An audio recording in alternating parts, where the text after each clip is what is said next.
Michael Levitis with Marina Shepelsky for our third installment of Relationship Confidential Show.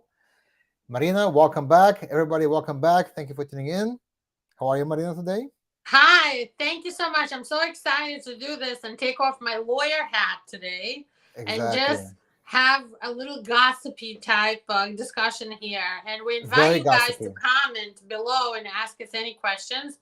And Michael can read them. I don't see the questions, but he'll read them out to us. I'm going to read them and I'm going to put them on the screen. So if you want to be famous, you want to be on the social media, we're going to put you on the screen with your comments. So please do a comment, show us that you actually want us to do this, that you care. And listen, we're going to talk about Hollywood gossip, but we're going to talk about it as it relates to us, to ordinary, everyday people, because we all have these same issues as the celebs, maybe on a different scale, in a different way, different setting, but we all have these issues. So today we spoke about discussing the very famous wedding of Kourtney Kardashian and Travis Barker. Yes, the Kardashians are back in the news. Exactly. Famous for being famous. They are unbelievable. They're just tycoons of reality shows. Every time you pick up a paper, there's going to be at least one Kardashian in page 6, in somewhere in gossip.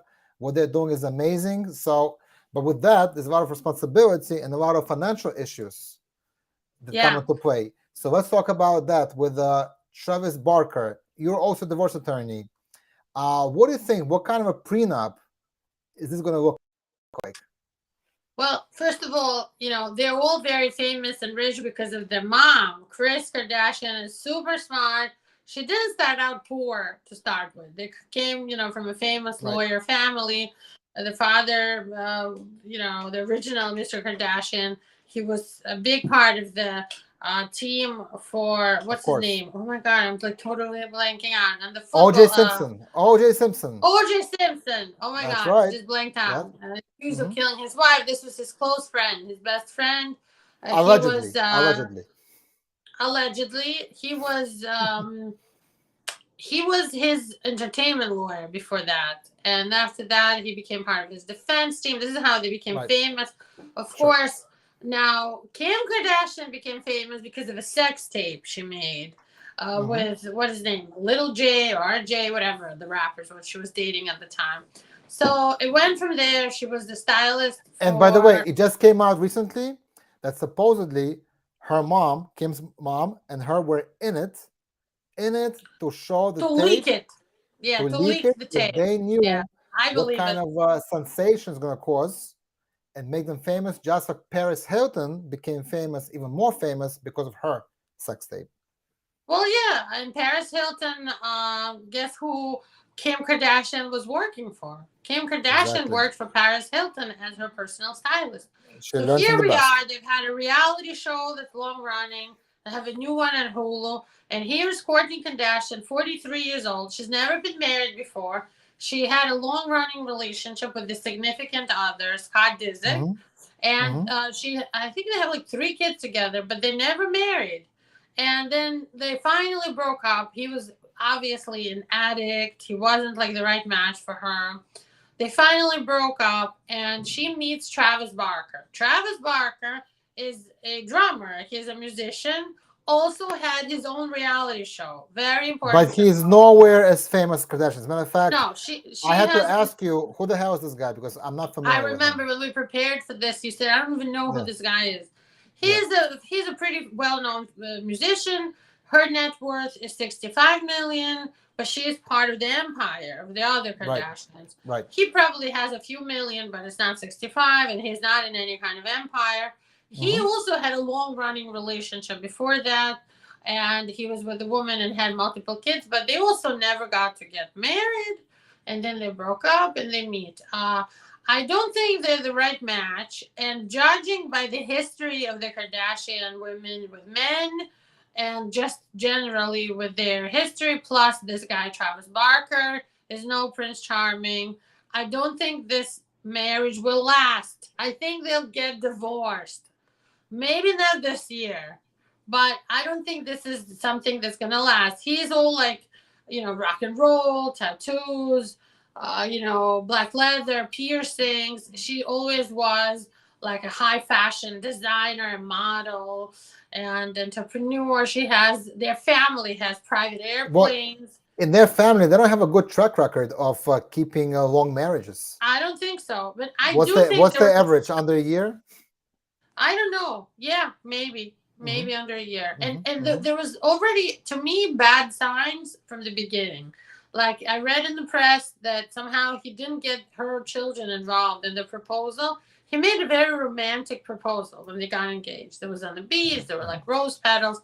Her sisters, I think, and her mom were there. They were always there, but her children were not. He didn't get her kids on track with this. And when she told them that they're engaged and they're getting married, the kids got really upset, and I don't think they were prepared that mom was going to marry and they were going to have a stepfather. So that's one sign, but there's so many others. Like they had 3 weddings and they had to go to Vegas. And I feel like this is a rebound for her. She was with this guy, Scott, for many years. She like trifled a little bit with a couple of other, celebrities. I think even Justin Bieber, I want to say they wanted a date with. But this was like a relationship. It's a rebound relationship for her. I think she likes this whole idea of being a rock and roll chick, which she's completely not. She comes from a rich Californian family, very wealthy, completely different lifestyle. He actually was in a plane crash and survived. Right.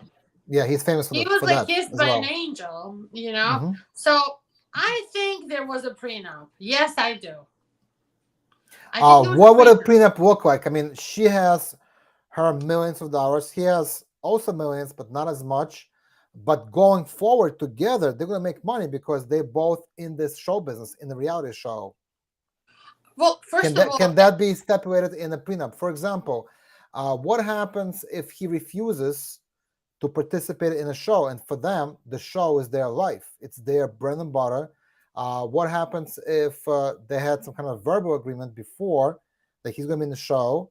Can you put it actually on paper and make him participate? Well, we have already seen that the significant others of the Kardashians who didn't want to be in the show never lasted more than a couple of months, for sure. So I'm confident that he signed a contract about the show, that he will be on the show. Right. I'm confident that there's a prenup. Like every prenup, both sides have to list all of their assets, meaning all of your bank accounts with the exact numbers in them, your retirement funds, all of like the property rights. If she's getting like from the E channel, if she's getting any kinds of income, anything on what is that called? Like the rights when the shows get run, royalties. Royalties. Right. I'm sure that's all going to be in there. They have multiple real estate properties, her and the family. So all of that is in there. His property's in there. They have everything written up to the smallest detail. Yeah, I bet. Because Marina, coming from this world, because I actually know a thing or two about reality shows, and I know they're not that real. So I would venture to say that this wedding, it's all staged for publicity. Maybe. And they know it's not going to be long-lived because he's such an atypical character. He is great for the show because, like you said, he has all these tattoos. He's artistic. He's a musician. He's wild. So he brings drama capital to the show. So I bet you that's on the contract. They already have everything predetermined. What's going to happen when this marriage, and I'm going to be pessimistic when this marriage ends. Marina, let's talk about the kids here, because you have Scott Disick. Scott Disick was her former baby father, right? They were never married, as far as I know. Kourtney K. He proposed many times to her. She always turned him down. But does he have any rights now with his kids? Because now these kids, they're going to be growing up with another man in the family. So it's a good idea, like looking at celebrities it's always a good idea to explain how regular people's lives would work and regular people's like custody cases would look like if this was for like regular people. I think in their case, I don't know if they have anything written through the court, Kourtney and Scott. It would have already come out. I don't think they have anything in writing, nothing they put through the court. But in reality, like with like regular people, if people separate and they were never married, but they have kids in common, somebody would file a petition for custody.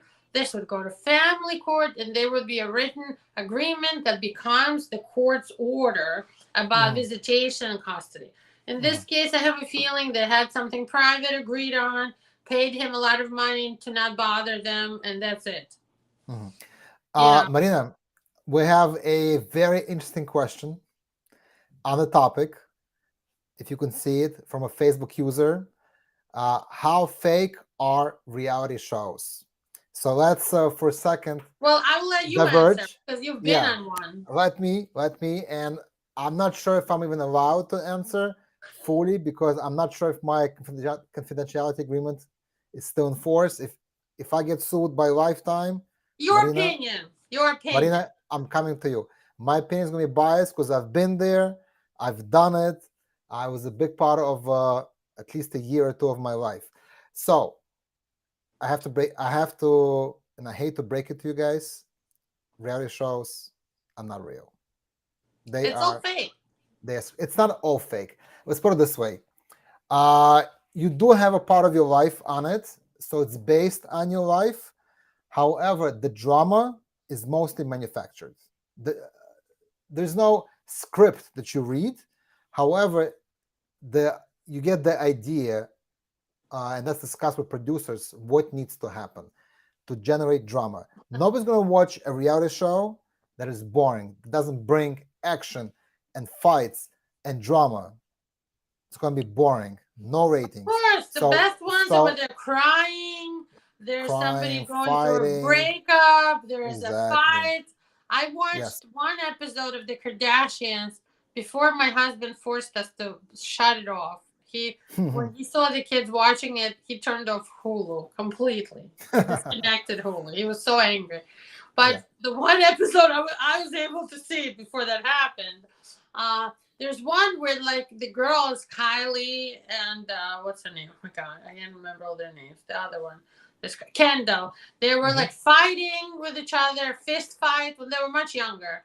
And there was another one when Kim and Kourtney had like a fist fight because they're sisters with all of the makeup on. And I think it started out as some sort of a fake fight, like a screen thing. But somehow it turned into real because she really hit her and like punched her. Listen, sometimes people get carried away and they step into a character.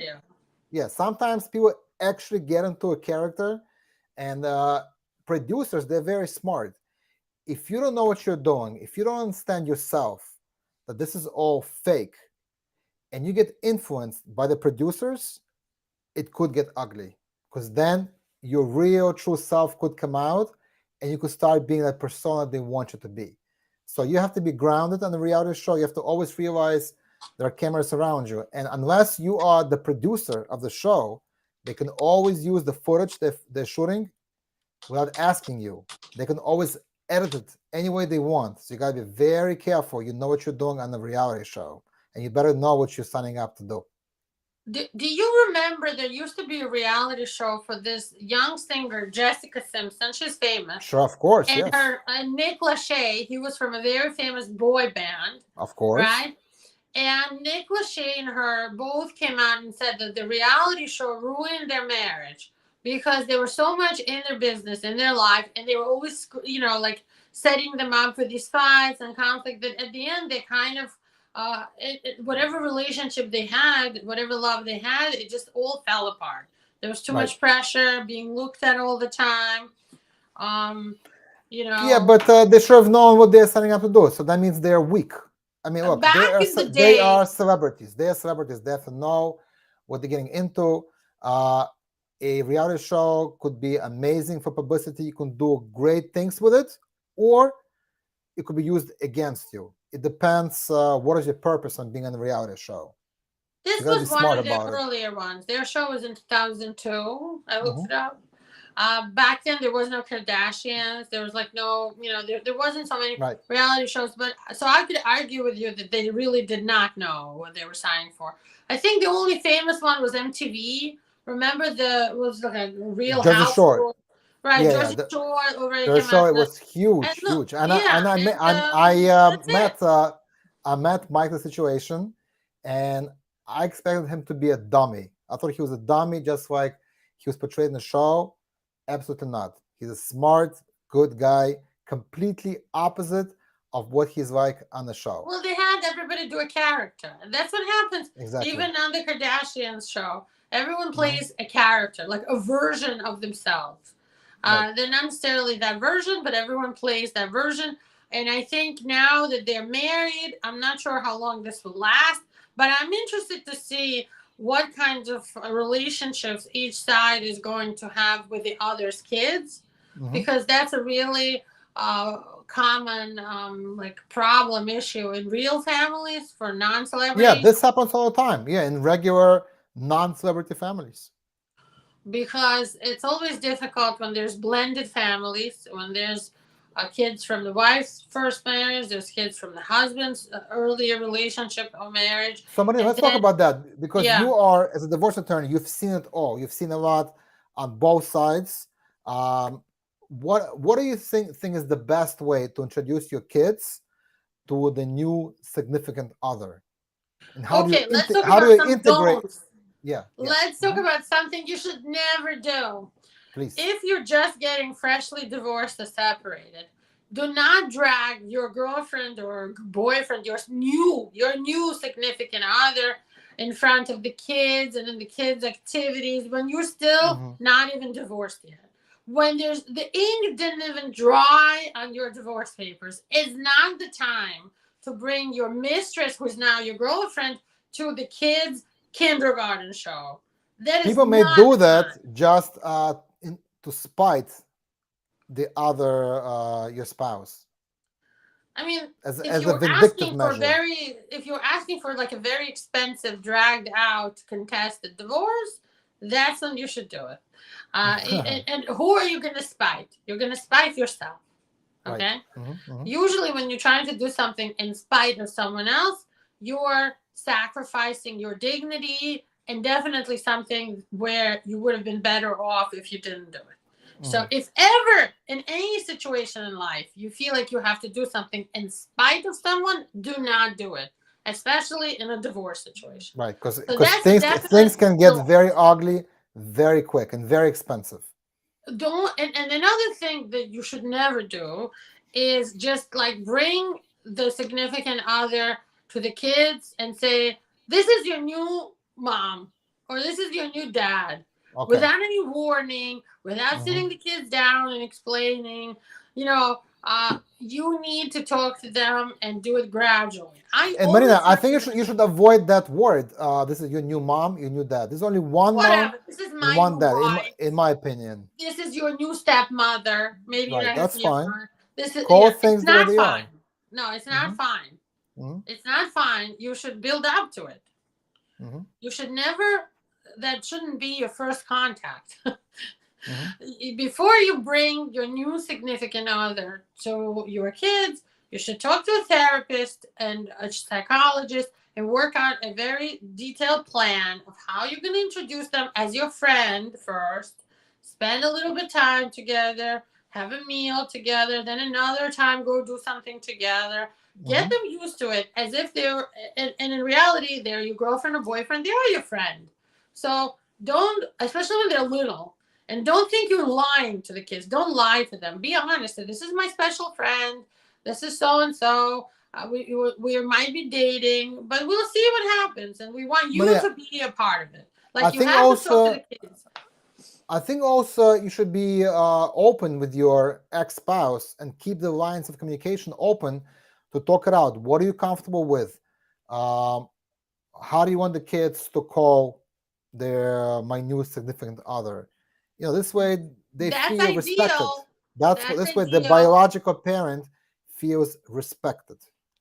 look, I've seen even in this group in Jewish Spice and in other places, people tell all kinds of stories. Not every divorce is amicable. Sometimes people get divorced and they hate the other spouse and they hate their family, which is even worse. And they cannot have that kind of conversation. Or at first it could be good, but then when the other spouse gets remarried, sometimes the new stepmother starts, like I read somewhere, but the new stepmother was giving advice to the mother about how to parent the kids. She needs more structure. I had to change her dress. I did her hair. And when women start to tell other women about how to be a better mom to your own damn biological kids, you better expect there to be a fist fight. Because that's what happens in real life. This is not just like rosy unicorn land. In reality, if some chick is going to tell me, and I have 3 kids, how to dress, and that, by the way, happened to me, where my ex-husband's girlfriend, was like trying to tell us that something about she didn't like what the kids were wearing when they went for how to dress, and that, by the way. Sorry. Marina, we have a question, and maybe we can, for 1 minute, take a little break from the Kardashian wedding. All right. Can you explain briefly what is a post-nuptial agreement and the difference of this and prenuptial? Oh, awesome. Thank you for your questions, because I actually love answering questions. What is a post-nuptial agreement? Go ahead. The post-nuptial agreement, it's kind of like a separation agreement, but you don't have to necessarily separate. Which means you are saying, we're still married, but in case of divorce, this is what's going to happen. It's kind of like a separation agreement, but you don't have to necessarily get separated. So you can pretty much do a divorce settlement agreement, but call it a marital or, a marital settlement agreement and not get divorced. And that will stand up in court in case you do get divorced eventually. The prenup, just like it sounds, is usually done in contemplation of, before marriage. And that says, and that's probably something that Kourtney Kardashian has, it says, in case of divorce, this is what's going to happen. This was my premarital property. It's mine, and I never have to share it with you, even in the case of divorce. This is yours, and you don't have to share it with me, even if we get divorced. This is how we're going to deal with things bought and acquired and grown during the marriage. And then people agree. In case of divorce, you should buy a life insurance policy naming me your heir. I'll be your only heir for that policy. You could have multiple policies, but in this one, it's just for me. Or if you die, for example, that will be my insurance that I get something. If you have kids from other marriages and so on. People put all kinds of things in prenups. If the wife gains more than 10 pounds, she gets nothing in a divorce. Or if the marriage doesn't last 10 years, the husband gets back his 10,000 he paid for her boobs. Those kinds of things, but normal things too. If the marriage lasts 10 years, then everything goes by regular divorce law. Okay? All the rules are out the window. And yes, prenups do have an expiration date. Yes, we just talked about it prior. Yeah. I didn't know. Yeah. So if this is like, if you were married for a long, long time, and especially if the spouses were working together, helping each other grow their business and their assets and had multiple kids together, nobody's going to look at a prenup. A judge is going to say it's not equitable. It's not fair that you're going to bring up this 1993 prenup in 2022, something like that. So, Marina, on this subject, we're talking about post-nuptial, prenuptial agreements. A Facebook user has asked us, Yelena, she actually messaged, what should have Kourtney done to protect her assets? I mean, we talked about it briefly. Can you go over it again, please? First of all, a prenup. Another thing that actually I saw on TikTok, and I said, this is a great idea. I'm going to talk about it in the show, from this attorney from Florida. She recommends, keeping your premarital assets in the same form that they are now. For example, let me explain. You have a 401k plan and you have a savings account. There's $50,000 in one, $100,000 in another. You get married. Create a brand new account that you share with the husband. Create a new, like you could do that, like take on a new retirement plan once you get married. This way, it's going to be very clearly separated what is and continues to be premarital and what you join, what you own together, right? Okay. You can agree about how you will buy a property. Always make sure your name is on a property. Smart. You know, because look, even if it's most of the money is coming from the husband's side, his savings, maybe his family, whatever, you better believe your name should be on that property.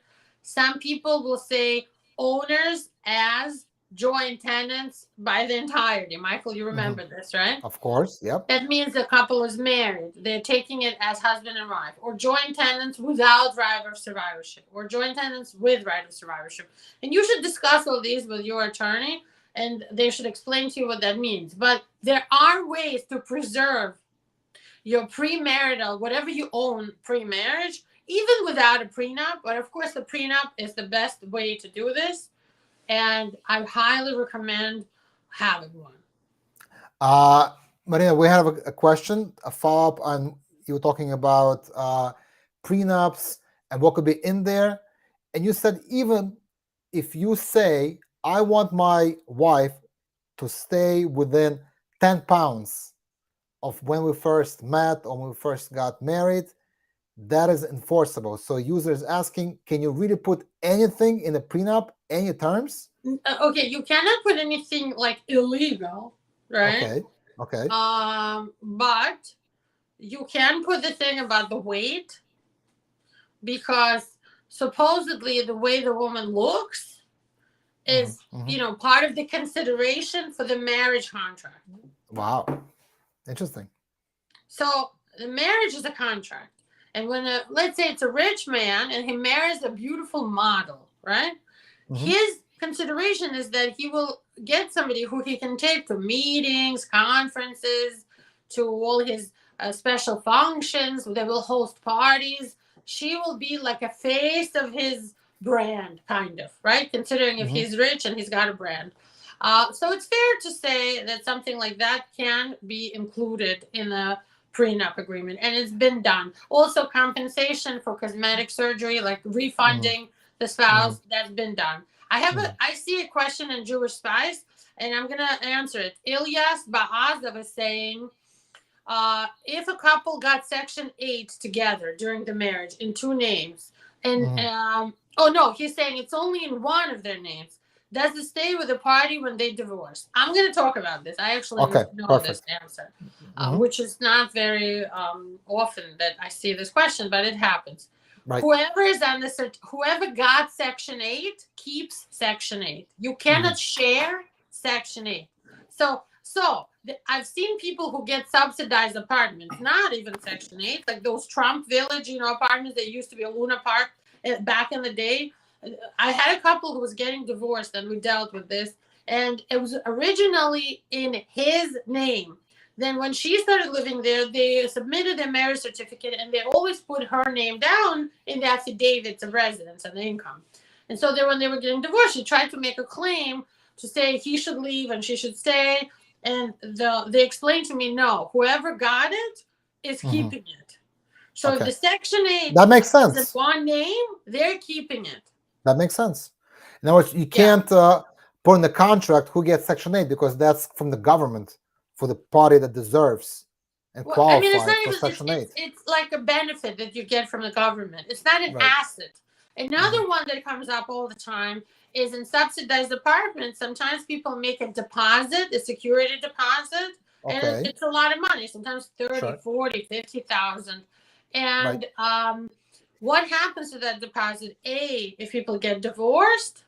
B, if one dies, right? So if somebody dies, their heirs should get it.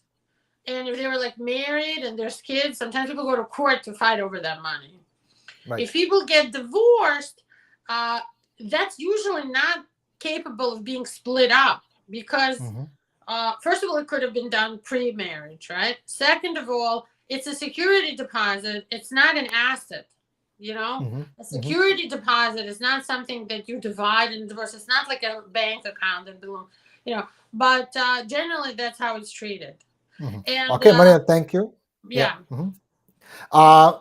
We got another final question for now. And guys, if you have more questions, please post them, and we're going to try to answer them next time we do this. And we're going to do this every Wednesday at 5 o'clock on all of our Facebook assets, including the Russian Insider Group, including the Jewish Spies Group, and YouTube and others. One final question. We talked about expiration of prenuptial agreement, that it cannot last for 20 years. Somebody asked the question, can you put in the contract that this contract does not expire? Make it explicit, black and white term. I mean, it doesn't have a term even by itself. It doesn't expire. That's already in there. But the reality is, even if you put in there that it doesn't expire, the judge is going to make a decision if they think it expires, should it be upheld or not.